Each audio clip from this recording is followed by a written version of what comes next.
I ran across a piece of content with a woman in Texas who had two primary ballots, who was comparing the two and concerned about the partisan slant on the ballot initiative questions that are on that. And there were a lot of comments, a lot of people seriously concerned. And I understand at one time I didn't understand what this was either. And so I hope that I can help anyone who is confused by this process to understand that this is in fact normal, that even in Texas, even in states that are doing awful things, this is a normal part of the primary process.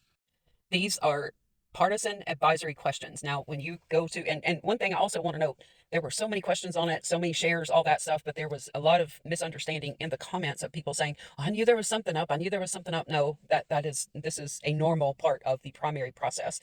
The fact that a lot of people are new to learning that is incredibly humbling and incredibly exciting, because that means that you are taking your primary role seriously. You are planning to be there. You are planning to be a part of it. That is a good thing. So let's understand what these questions are and what they do, okay? And for this article, Atlanta Civic Circle, this site, spoke with the Cobb County commissioners, head Terry, Democrat, and Republican political strategist Brian Robinson.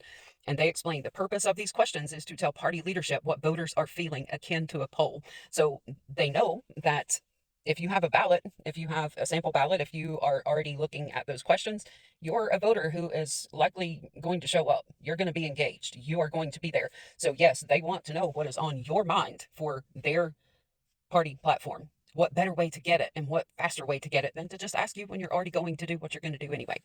That is a huge part of this, to save that expensive polling and to take the guesswork out of, well, potential voters, former voters, likely voters. No, no, no. You have a ballot. You're almost certainly going to be there. You're already asking questions about it. That is a wonderful thing. That truly, I'm very excited by this.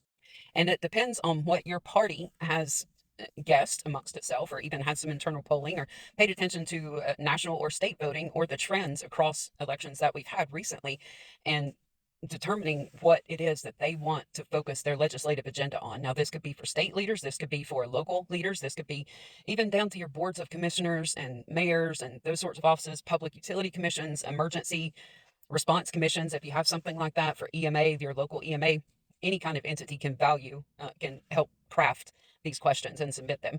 And there will be partisan slant to the way that those are written, depending on the ballot that you are using in a state where you are declaring partisan slant to your registration. And also with that, there may be some registrations that if you are, say, undecided or non-declared or independent, you may not have any questions at all on there, because you may not have a representative already, or someone who is running on that ticket or that undeclared ticket that is in that race. So you may run into the reality that you just don't have a ballot at all in the primary. Okay, does that make sense? I hope it makes sense, because if you don't have a candidate who is running on that party, and like I said, all of this is highly dependent on your state legislature, on your state voting rules and laws that determine how this process works, and is very highly specific to state and local legislation and policy. And as you see here, they're saying this, Terry person is saying several questions on there about housing, on whether we should allow duplexes and triplexes, and in essence, more missing middle housing.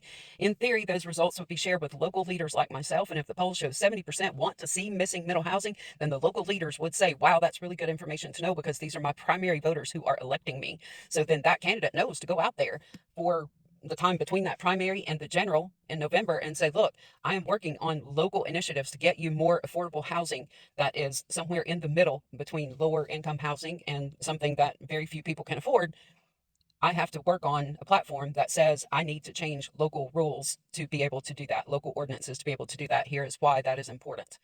Okay, so this is why we say that politics is local. Local and state elections matter so very much, and I'm so excited to see a lot of people out here wanting to learn about this process from the primary forward. That is incredibly encouraging.